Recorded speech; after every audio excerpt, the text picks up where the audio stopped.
Senhor venha, ó Pai, abençoar os dízimos e as ofertas, abençoar o doador desta manhã, e que nós possamos, Senhor, sermos liberais, tanto nos dízimos, nas ofertas, como também no nosso tempo, Pai.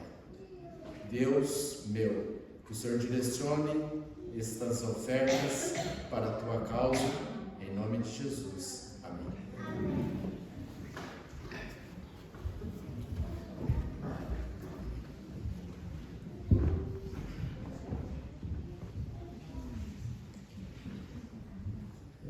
Bom dia, feliz sábado a todos.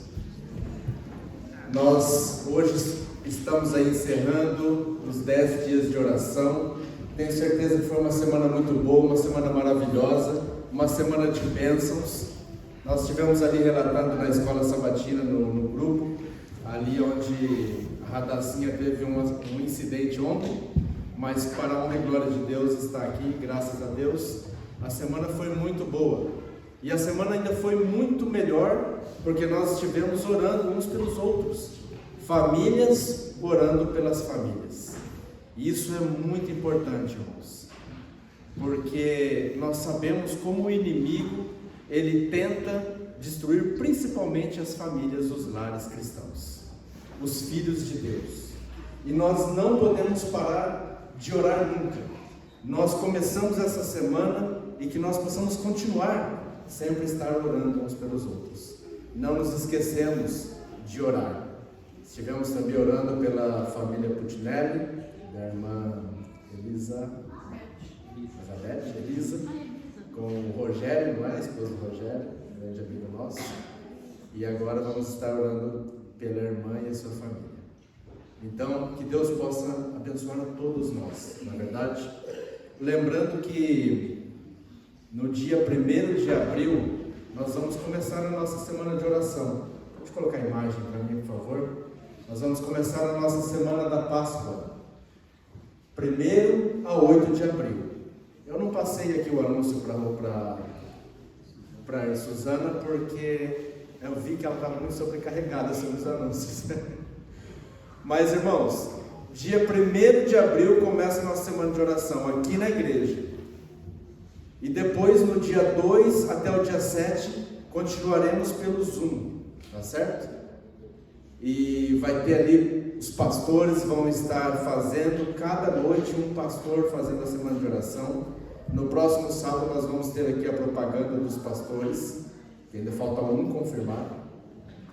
E no dia 8, então, onde vamos encerrar a semana de oração com o pastor Stanley e o batismo da Bruna. Bem, amém? Amém. E o meu apelo a você é que você convide os seus amigos, convide as pessoas que vocês conhecem. Mesmo se alguém não fala português, de repente a gente pode achar aí uma maneira de traduzir para o inglês, tá bem? Bem, nesta manhã vamos falar sobre o mistério de Deus. Você sabe o que é o mistério de Deus? Mas antes de iniciar, eu quero fazer mais uma oração. Assim como você está, feche seus olhos e vamos falar com Deus. Ó Pai que estás nos céus, grandioso és tu, Senhor. Aqui, esse teu filho, nada é diante de ti, como se for um vermezinho de Jacó, porque a tua grandeza é tão grande e a tua perfeição é tão imensa, que esse pobre ser pecador, que aqui está para transmitir a palavra nesta manhã, não é digno, Senhor. Mas eu conheço o Deus que eu sirvo, e eu sei a quem me chamou. Que essa mensagem seja transmitida no coração de cada pessoa aqui. Que essa mensagem seja levada, Pai, para todo mundo, para testemunho de Jesus Cristo, o nosso Senhor e Salvador. Que o Teu Santo Espírito esteja em nosso meio. Abra nossa mente, abra o nosso coração, e que o Senhor me use neste momento. Obrigado por ouvir esta oração, porque eu te oro em nome de Jesus Cristo, nosso Senhor e Salvador. Amém. Irmãos, eu quero convidar vocês a vir comigo, a abrir a sua Bíblia em Isaías, no capítulo 6.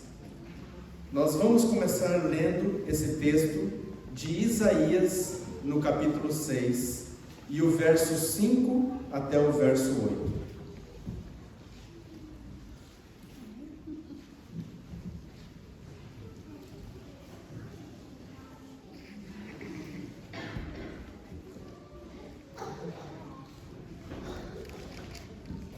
Se alguém não tem a Bíblia, pode abrir no celular, não tem problema.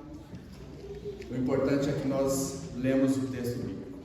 Isaías capítulo 6, versos 5 ao 8. Antes de começar a ler, eu quero contextualizar o que está ocorrendo aqui. Isaías, ele está tendo uma visão. E nessa visão, agora então, ele vê o Senhor Deus sentado no seu trono. E ele vê ali serafins. Serafins é uma categoria de anjos, e esses possuem 6 asas. E eles estão dizendo: Santo, Santo, Santo. Agora vamos à leitura. No verso 5, então, nos diz assim: Então disse eu, aqui é Isaías escrevendo, Isaías dizendo: Ai de mim! Porque estou arruinado, porque sou um homem de lábios impuros, e habito no meio de um povo de lábios impuros. Porque meus olhos têm visto o Rei, o Senhor dos Exércitos.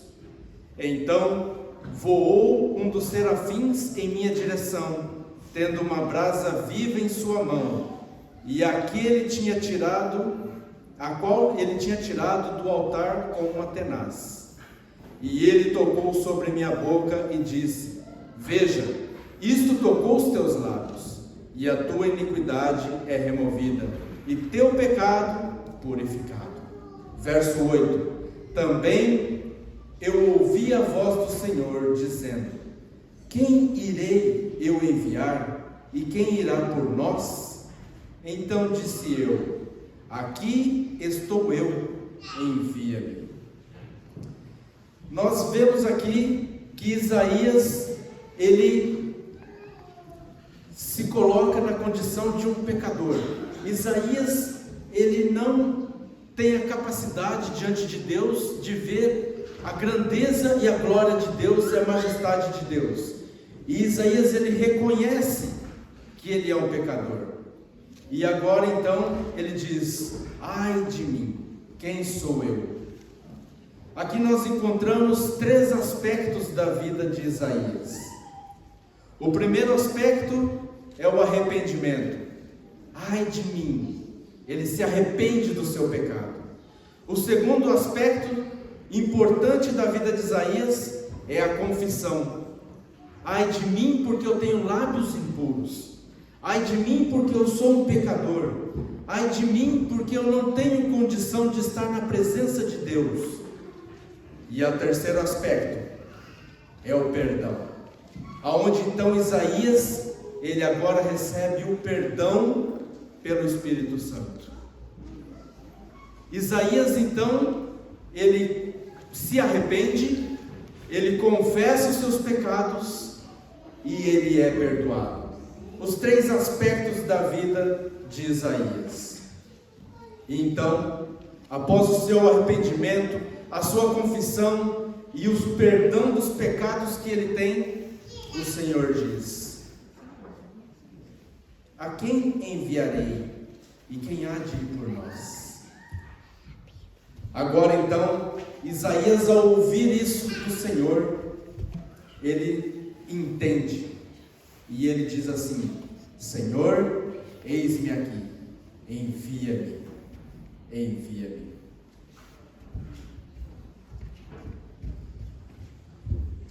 Quantas vezes Deus está nos chamando, e será que nós estamos entendendo?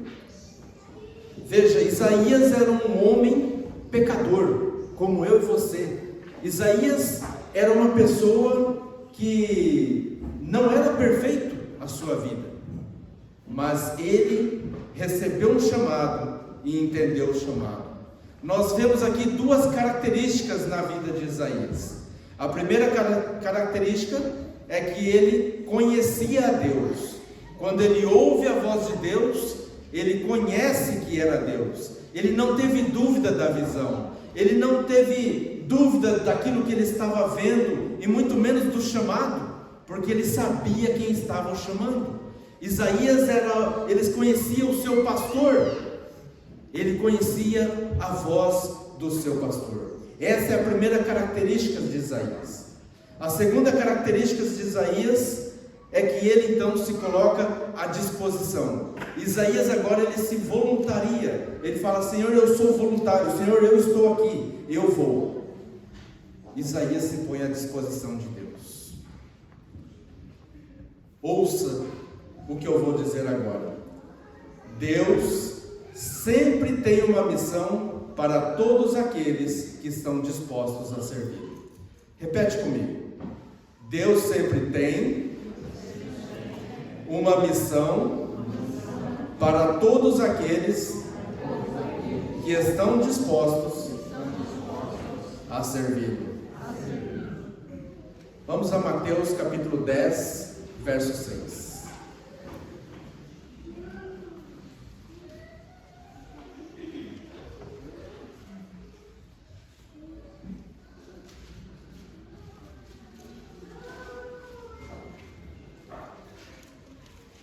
Mateus capítulo 10, verso 6, o Senhor Jesus diz o seguinte: aqui Jesus havia chamado os 12 discípulos, aqui Jesus havia chamado aqueles homens para cumprir uma missão, e Jesus diz: mas ide ante as ovelhas perdidas da casa de Israel. Quem são as ovelhas perdidas da casa de Israel? Aqueles que um dia estiveram na casa de Israel. E Jesus continua: e enquanto forem, pregai, dizendo: o reino do céu tem se aproximado. Jesus diz aos discípulos: vai aos perdidos da casa de Israel, e quando for, pregue a eles, anuncie, diz a eles que o reino do céu se aproxima, que o reino dos céus está chegando. Vai, ide. Nos conta a história um missionário batista. Ele veio para a Inglaterra de suas missões, e ele veio na Inglaterra, então ele começou ali, ele veio para poder falar para as pessoas das suas missões no estrangeiro, e como as pessoas podem ser missionárias. Então, aquele missionário estava no púlpito, falando sobre suas missões, pregando, e vem entrando o pastor da igreja com o seu filhinho de 8 anos. Eles vêm entrando, sentaram nas primeiras cadeiras, nos primeiros bancos. O menino sentou e começou a prestar atenção, porque o menino queria saber como ser um missionário nas terras estrangeiras, como ser um missionário aonde ele estava. E aquele homem então, ele começa a falar sobre as suas missões, e ele vai falando, e ele vai, e por 1h30 mais ou menos, ele faz aquela pregação. E o menino de 8 anos ali sentado com o seu pai, que era pastor, e ele estava um pouco confuso sobre tudo aquilo que ele havia ouvido falar. E quando esse missionário termina, então ele sai, e o pai do menino chega até ele e diz assim: missionário, o meu filho quer lhe perguntar algo.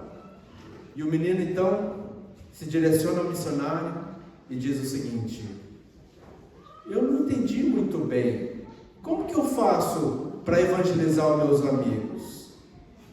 O missionário deu um sorriso, olhou para o garoto e disse o seguinte: vai, diz aos seus amigos o que Jesus fez e faz por você. Sabe, irmãos, levar a mensagem não é difícil. Levar a mensagem é falar do amor de Deus. Jesus diz: ide e pregai, ide e anunciai que o reino de Deus se aproxima. Se você for em Mateus capítulo 28, verso 19, quando o Senhor Jesus está para ascender ao céu, Ele vai dizer: ide e fazei discípulo de todas as nações. De todas as nações. Esse é o chamado de Deus. Mas nós vamos agora ampliar este assunto. E eu gostaria que você viesse comigo, me acompanhasse em Apocalipse, capítulo 10, verso 7. Apocalipse, capítulo 10, verso 7. Aqui, onde o servo de Deus, João, ele então escreve essa profecia. Veja que interessante.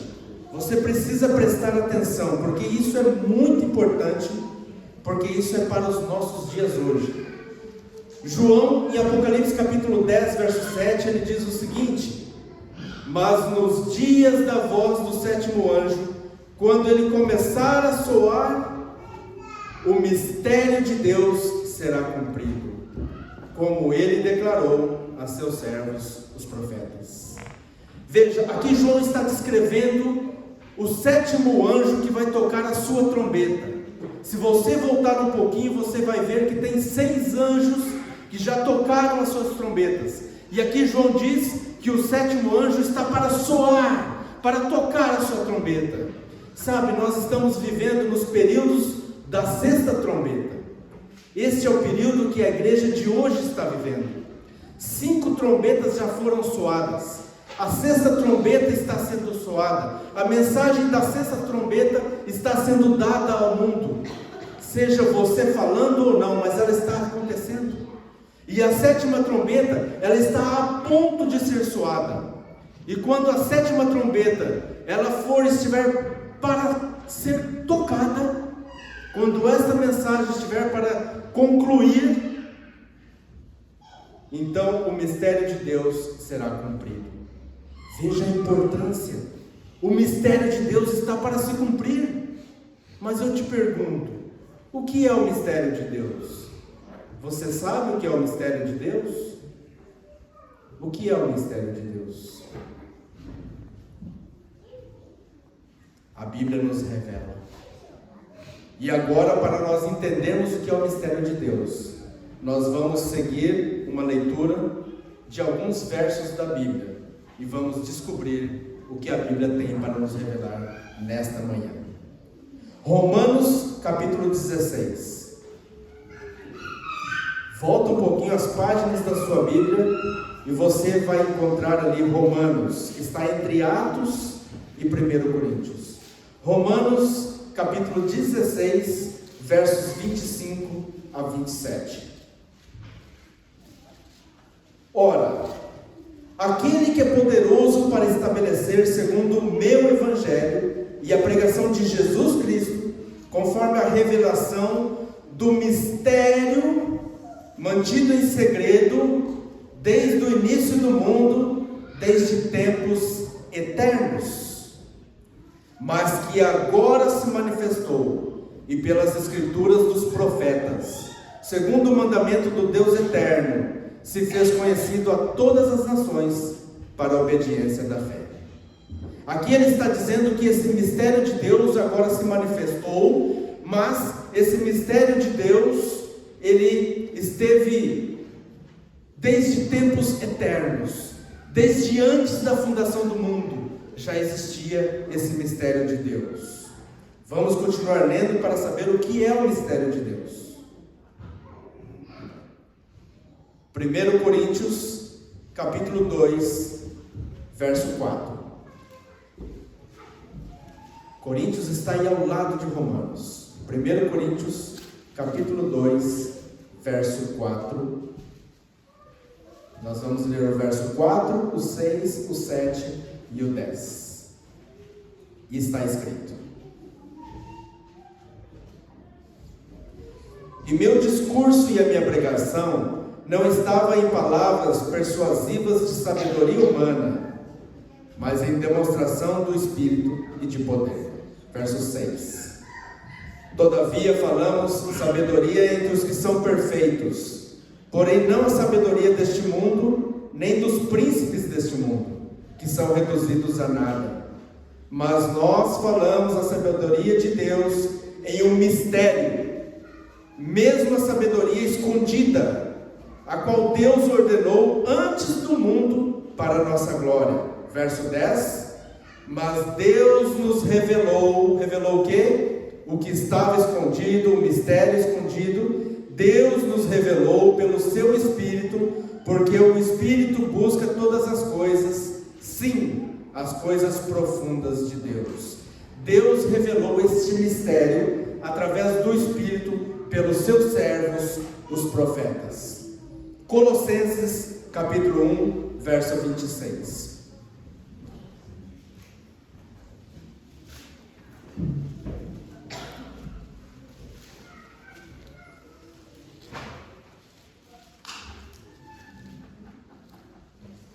Colossenses capítulo 1, verso 26, diz assim: o mistério que esteve oculto desde todos os séculos e gerações, mas agora é manifesto aos seus santos,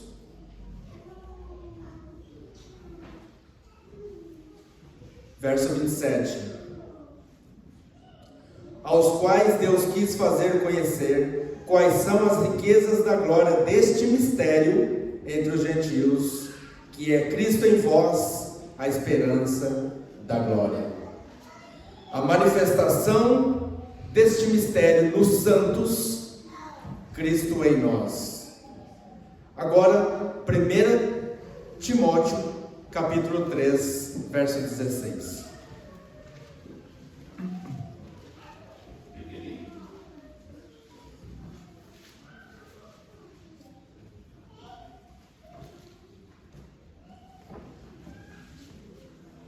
Veja qual interessante é isso daqui. 1 Timóteo 3,16 vai revelar esse mistério, que Paulo já revelou antes.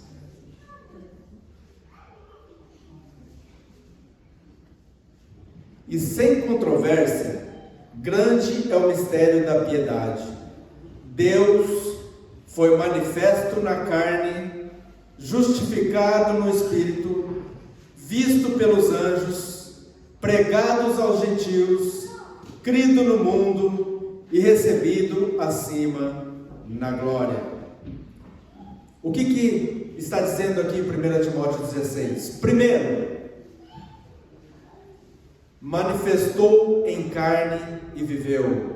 João 1,14 diz: o verbo se fez carne e habitou entre nós. Segundo, venceu o pecado na cruz, ele foi justificado no Espírito. Terceiro, visto pelos anjos, testemunhas vivas testificaram. Quarto, pregado aos gentios, ele ressuscitou, ele não ficou morto, mas ressuscitou. E quinto, recebido na glória, ele ascendeu. Eu te pergunto, ele foi manifesto em carne, venceu o pecado na cruz, justificado no Espírito, visto pelos anjos, recebido na glória. Quem é o mistério de Deus revelado neste mundo? Jesus. Jesus é o mistério que a Bíblia revela, que estava desde tempos antigos, antes da fundação do mundo, mas agora foi revelado. Jesus, ou seja, em outras palavras, o mistério de Deus é o Evangelho em Jesus Cristo. Veja como Ellen White confirma isso e captou isso da Bíblia. Em Signs of the Times, 25 de março de 1897, ela disse: a encarnação de Cristo foi seu mistério. A união da divindade com a humanidade é, na verdade, um mistério que esteve oculto em Deus. O mistério que estava oculto desde os séculos dos séculos, Jeová o manteve em silêncio eterno, até que foi revelado pela primeira vez no Éden. Aonde foi revelado pela primeira vez? No Éden. Pela primeira vez o mistério de Deus foi revelado. E ela continua. Foi revelado no Éden pela profecia que a semente da mulher iria ferir a cabeça da serpente, e a serpente o calcanhar do descendente da mulher. A parte que Cristo deveria desempenhar quando veio a esta terra era apresentar ao mundo este mistério que havia mantido em silêncio pelos séculos eternos, antes da criação do mundo, antes que o homem fosse criado. E este maravilhoso mistério da encarnação de Cristo e sua expiação deve ser declarado a cada filho e filha de Adão, seja judeu ou gentio, seja adventista ou não adventista. Ele deve ser declarado. Este mistério, este evangelho, o evangelho do reino, é Jesus Cristo encarnado neste mundo. Nós devemos proclamar. Quando foi revelado o segredo do ministério de Deus? No Éden. Gênesis 3, verso 15. Agora, interessante uma coisa que a irmã White ela inclui aqui, a obra expiatória. Por que ela inclui a obra expiatória? Ela diz aqui, este maravilhoso mistério da encarnação de Cristo e sua expiação deve ser declarado a todas as pessoas. Por que ela inclui a obra expiatória aqui também? No mistério de Deus, no Evangelho de Deus. A resposta está no livro Conselhos para a Igreja, na página 356, que diz o seguinte: a compreensão correta, presta atenção, a compreensão correta do ministério do santuário celestial constitui o alicerce da nossa fé. Quer que eu te conte um segredo? Somente o povo de Deus tem o conhecimento, a compreensão correta do ministério do santuário celestial. E é por isso que essa compreensão, é por isso que este ministério de Jesus no santuário, ele é o alicerce da fé adventista do sétimo dia. Ninguém pode entender, compreender completamente o mistério de Deus, o Evangelho de Deus, o ministério de Cristo, sem entender aquilo que o santuário está mostrando, sem entender o ministério de Cristo no santuário, a obra de Cristo no santuário. E no santuário nós encontramos 5 funções ministeriais para o plano da salvação. Você conhece as 5 funções? Quem conhece?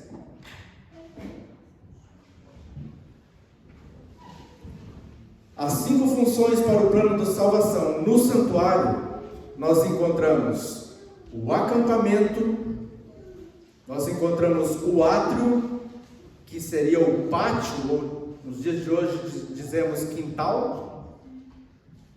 Nós encontramos o lugar santo do santuário, santíssimo do santuário, e volta novamente para o átrio ou para o pátio.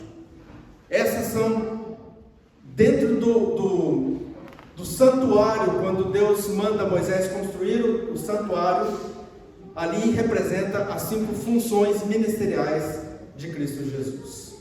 Lá no acampamento nós encontramos a lei de Deus. A lei de Deus diz assim, que nós temos que viver uma vida perfeita. Nós não podemos pecar, nós não podemos errar, nós temos que ser perfeitos. Agora eu pergunto, nós somos perfeitos? Tem alguém aqui que não tem pecados? Eu tenho de monte. Ninguém é perfeito nesse mundo. A palavra de Deus diz que todos pecaram, em Romanos 3, 23. E todos destituídos estamos da glória de Deus. Ninguém é digno de seguir o que a lei exige de nós. Mas embora a lei exija absoluta perfeição, não há justo nenhum nessa terra. E é por essa razão que Jesus veio a este mundo. Jesus veio a este mundo para Ele poder cumprir, para Ele poder viver a vida que eu e você não podemos. Jesus veio a este mundo para viver uma vida perfeita. Ele veio tecer um manto perfeito de justiça, porque Ele viveu aquilo que a lei exige de nós. Sempre quando nós estudamos o santuário, começamos pelo átrio, mas nós devemos começar pelo acampamento, porque antes de levar o cordeiro para o sacrifício, deveria verificar se este cordeiro, ele era sem mancha, sem defeito, porque este cordeiro era um símbolo da vida perfeita de Jesus. Segundo Apocalipse, segundo Isaías 53, verso 9, diz que Jesus nunca cometeu injustiça, nem houve engano em sua boca. Portanto, Jesus primeiro ele tinha que viver uma vida perfeita, a vida perfeita que nós deveríamos ter vivido em nosso acampamento, em nosso meio, mas nós não podemos. E é por isso que lá no acampamento nós encontramos o quê? Nós encontramos a vida perfeita de Jesus em favor de toda a humanidade. No átrio, Jesus morre. Ali está o altar de sacrifício. Entendemos que Jesus deveria viver em nosso lugar, o que a lei exige, mas não para por aí. Precisava pagar o preço dos pecados. A lei diz: obedeça-me e viverás. Mas se não me obedecer, o que a Bíblia diz? O salário do pecado é a morte. Se não obedece a lei, morre. Então alguém tinha que pagar o preço. Alguém tinha que morrer em nosso lugar, porque nós não podemos ser perfeitos, ser sem pecado. E ali Jesus então, Ele morreu em nosso lugar, para pagar o preço dos nossos pecados, e morreu pelo pecado de toda a humanidade em todas as épocas. Amém? Agora eu te pergunto, Jesus, Ele morreu pelos pecados de toda a humanidade em todas as épocas. Jesus perdoou todos os pecados de todos os seres humanos na cruz, sim ou não? De novo, Jesus perdoou todos os pecados de todos os seres humanos na cruz, sim ou não? Não!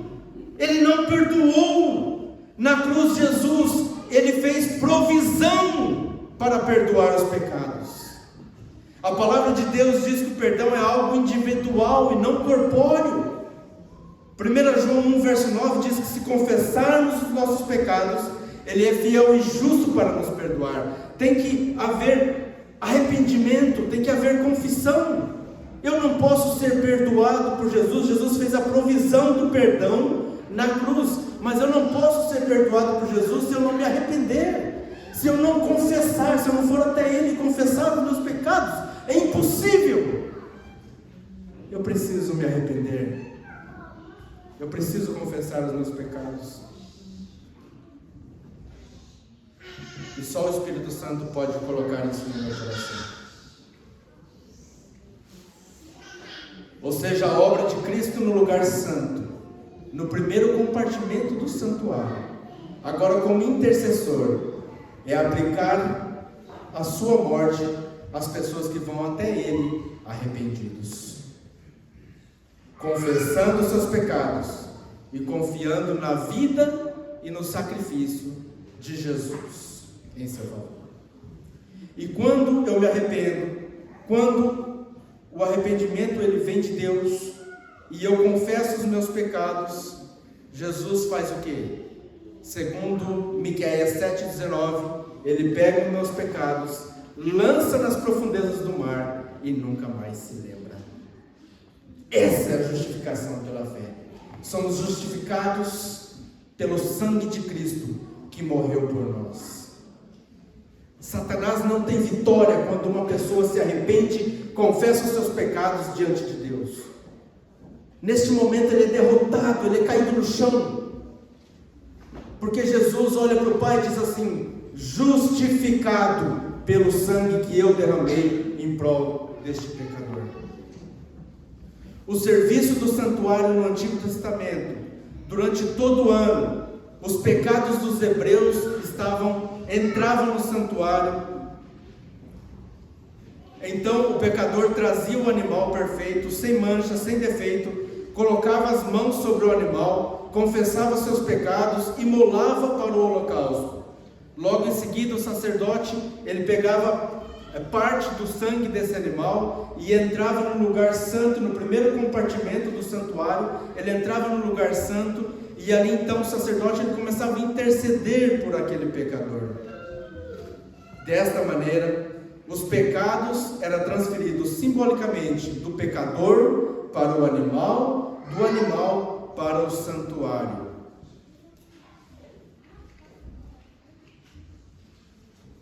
Através da intercessão sacerdotal.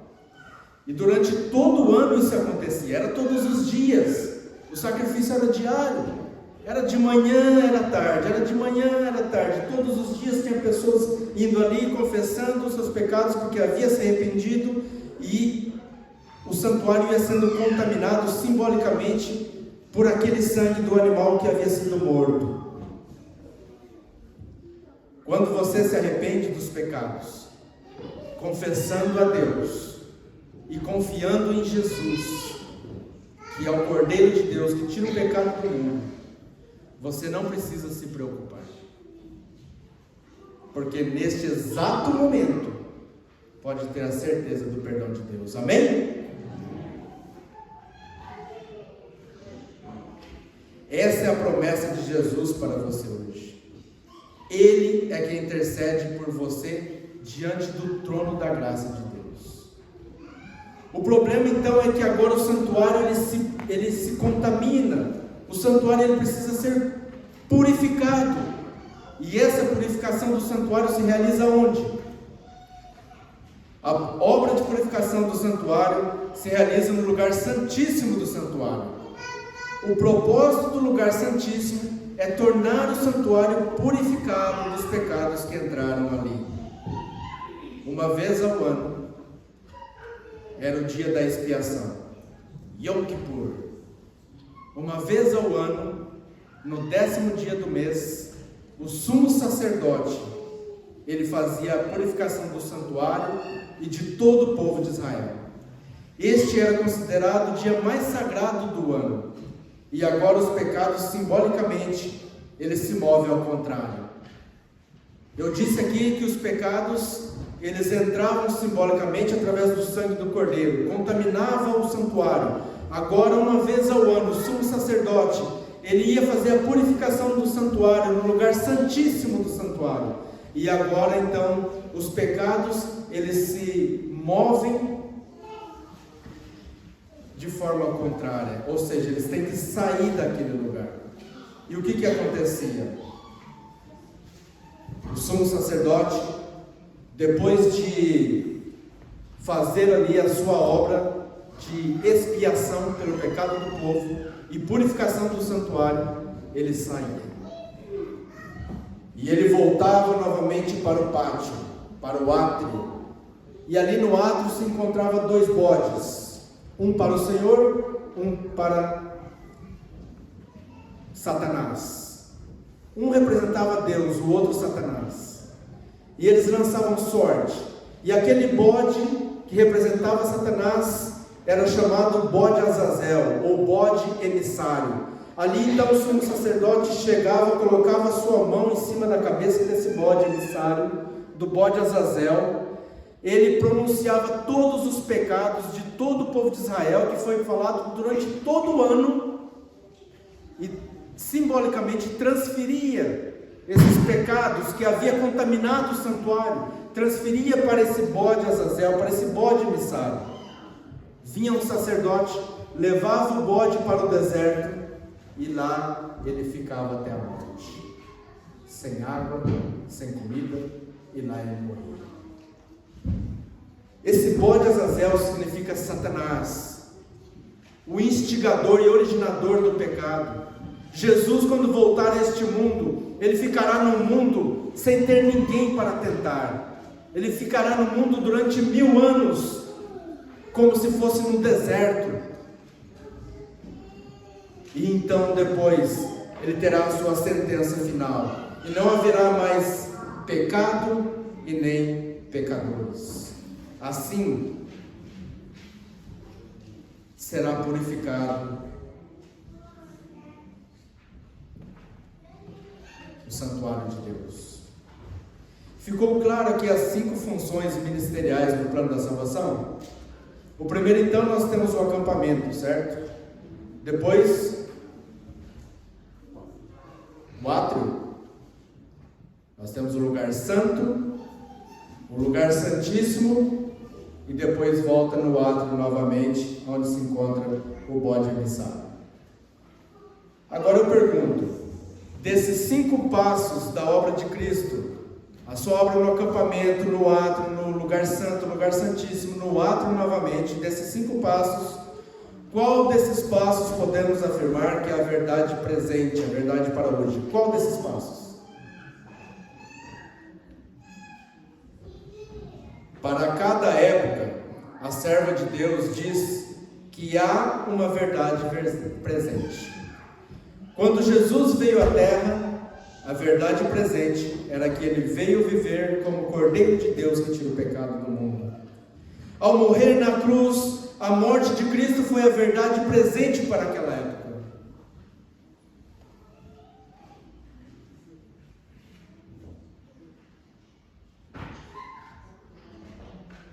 No dia de Pentecostes, a verdade presente era a intercessão de Jesus e pelos pecador arrependido. Mas onde Jesus está hoje?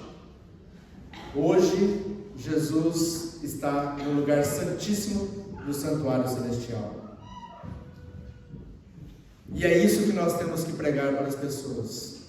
Nós temos que falar para as pessoas o que Jesus está fazendo hoje. Nós estamos vivendo no dia da expiação. Nós estamos vivendo nos dias da purificação. Nós estamos vivendo nos dias que o mistério de Deus está para se cumprir. A última trombeta, a trombeta do sétimo anjo está para ser soada. E nós precisamos mostrar ao mundo que isso está acontecendo, que a porta da graça está para se fechar, que muito em breve, vai acabar o tempo.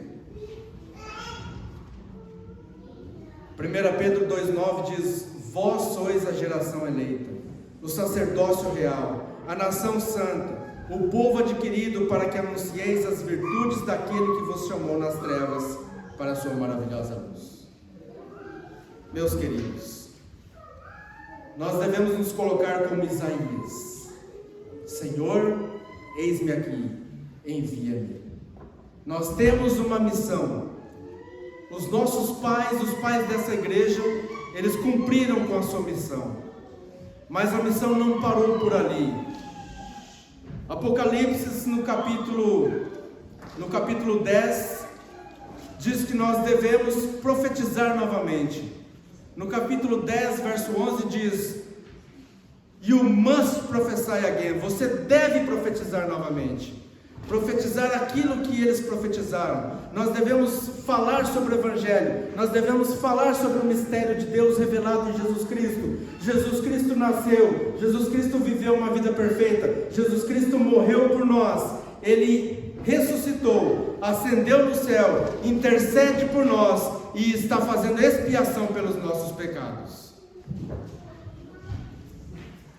Que nós possamos levar essa mensagem para todas as pessoas, para que então venha o fim.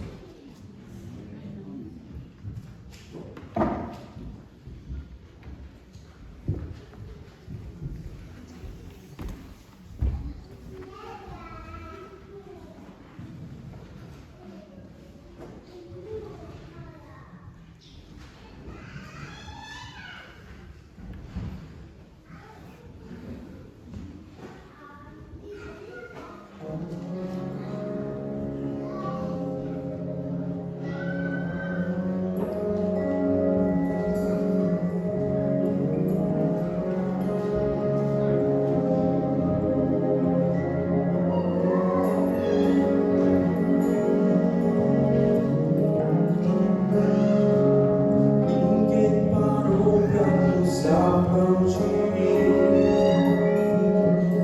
Desde o início chamou-nos para um caminho sem fama. Quando ouvimos sua voz dizendo: segui após mim, nossas redes deixamos para trás, seguindo o Mestre em paz.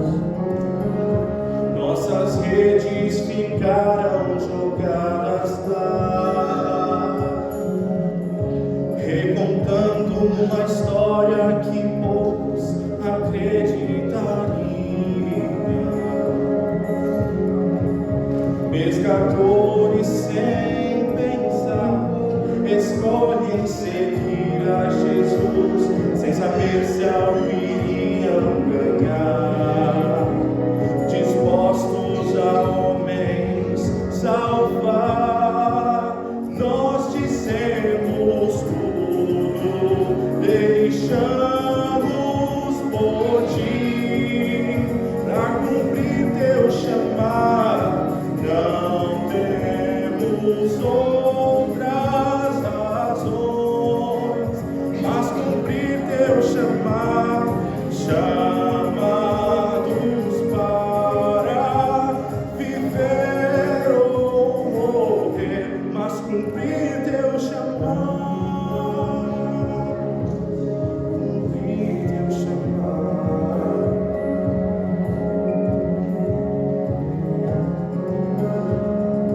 Impulsionados tal qual um rio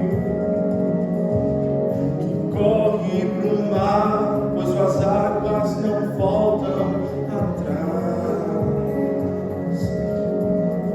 Seu chamado deu-nos paz, então decidimos seguir, por causa do amor que mostrou, pois por nosso nome chamou, e respondemos tudo, deixamos por ti, pra cumprir teu chamado.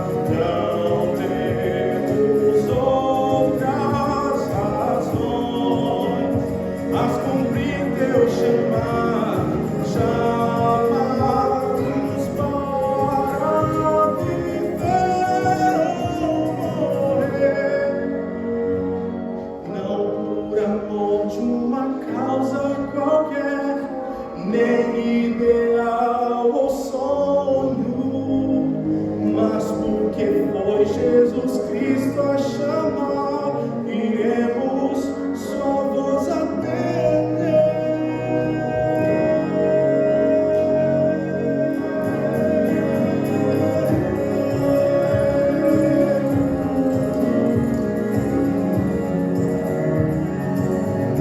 Pra cumprir teu chamado,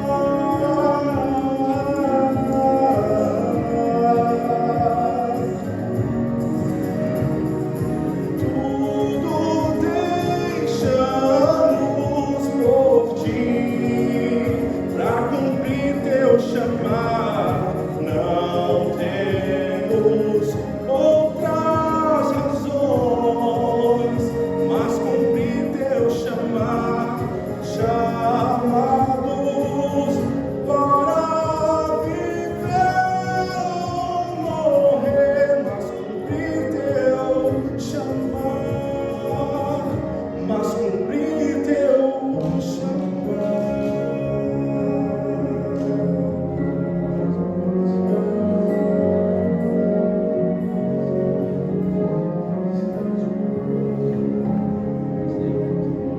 Coloque-se de pé.